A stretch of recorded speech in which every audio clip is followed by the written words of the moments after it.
31 अगस्त को बेहद शुभ योग में आ रहे हैं गणपति बप्पा।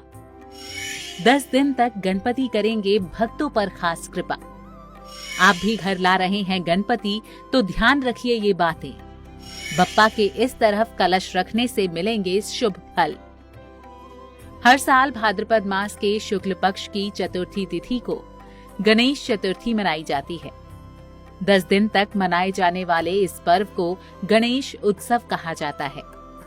इस उत्सव में भक्त गणेश जी को अपने घरों में विराजमान करते हैं और 10 दिनों तक इनकी पूरे विधि विधान से पूजा अर्चना करते हैं और फिर इनका विसर्जन किया जाता है। कहते हैं गणेश विसर्जन के साथ बप्पा अपने भक्तों की हर समस्याएं भी ले जाते हैं। बता दें, इस साल यानी 2022 में ये पर्व 31 अगस्त दिन बुधवार से शुरू होगा और अनंत चतुर्दशी यानी कि 9 सितंबर 2022 तक रहेगा। ज्योतिष के अनुसार इस साल गणेश चतुर्थी पर बहुत खास योग बन रहा है जो इस दिन के महत्व को 2 गुना बढ़ाएगा। तो दोस्तों, आज हम इस वीडियो में आपको बताएंगे गणपति महाराज को घर में विराजित करने का शुभ मुहूर्त, पूजन विधि पर इन्हें स्थापित करने का सही विधि, ताकि आपको बप्पा के आने पर शुभ फल मिल सके।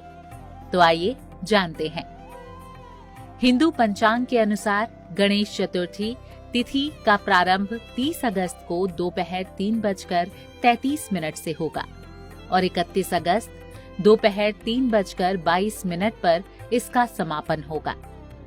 यानी कि गणेश चतुर्थी का व्रत 31 अगस्त दिन बुधवार को रखा जाएगा। ऐसे में आप दोपहर 3:22 तक अपने घर में बप्पा को ला सकते हैं। गणेश उत्सव की शुरुआत इस साल बुधवार के दिन से हो रही है और बुधवार का दिन गणपति जी को समर्पित है। ऐसे में इस दिन गणपति को लाने से भक्तों को शुभ फल मिलेंगे। इसके अलावा इस दिन रवि योग का संयोग भी बन रहा है। इन 2 खास योगों की वजह से गणेश चतुर्थी का महत्व और बढ़ गया है। मान्यता है कि रवि योग में गणपति बप्पा की पूजा करने से तमाम कष्टों का नाश हो जाता है। कहते हैं कि रवि योग में सभी अशुभ योगों के प्रभाव को खत्म करने की शक्ति होती है।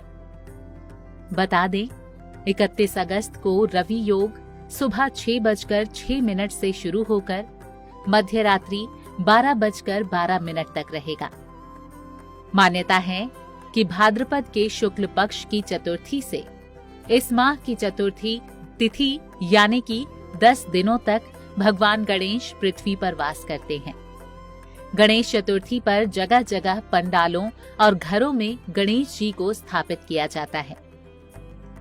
कहते हैं कि जो व्यक्ति इन दिनों में गणेश जी को घर में बैठाकर सच्चे मन से उनकी आराधना करता है, उसके जीवन से तनाव खत्म हो जाता है और घर में सुख समृद्धि आती है। तो चलिए आगे आपको बता दें, अगर आप घर में बप्पा को ला रहे हैं तो किन बातों का ध्यान रखना चाहिए। सबसे पहले गणेश चतुर्थी के दिन यानी बुधवार को भगवान गणेश की मूर्ति को घर लेकर आएं और गणपति को घर लाने से पहले पूजा स्थल की अच्छी तरह से साफ सफाई कर लें और पूरे घर में गंगा जल से छिड़काव करें। फिर एक साफ चौकी पर लाल कपड़ा बिछाकर उस पर अक्षत यानी चावल रखें और ओम गणेशाय नमः के मंत्र के जप के साथ मूर्ति को स्थापित करें। इसके बाद बाप्पा का दूर्वा घास या पान के पत्ते की सहायता से गंगा जल से स्नान कराएं और भगवान को पीले वस्त्र चढ़ाएं। इसके बाद आप गणपति को तिलक लगाकर अक्षत और धूप चढ़ाएं और मोदक का भोग लगाएं। इसके बाद आरती और कीर्तन करें और गणपति के प्रसाद में पंचमेवा जरूर रखें। गणपति पूजा में सबसे जरूरी है कलश स्थापना करना और दीपक। दरअसल गणपति की चौकी के पास कलश में जल भरकर जरूर रखें और कलश गणपति के दाहिने हाथ की ओर रखना चाहिए। इस कलश के नीचे चावल जरूर रखें और कलश पर मौली जरूर बांधें। गणपति के बाईं ओर घी का दीपक जलाएं और इस दीपक के नीचे भी अक्षत यानी चावल से स्वास्तिक का चिन्ह बनाएं। इस सब के बाद बप्पा के पूजन का संकल्प करें और कहें कि हम गणपति को इतने दिनों तक अपने घर में स्थापित करके प्रतिदिन विधि विधान से पूजा करेंगे। संकल्प में इतने दिनों का जिक्र करें जितने दिनों गणपति को अपने घर में आप विराजमान करना चाहते हैं। गणपति पर प्रतिदिन 5 दूर्वा अर्पित करें। साथ ही 5 हरी इलायची और 5 कमल गट्टे एक टोकरी में रखकर भगवान के चरणों में रख दें। लेकिन इसमें आपको दूर्वा का हर रोज बदलना पड़ता है।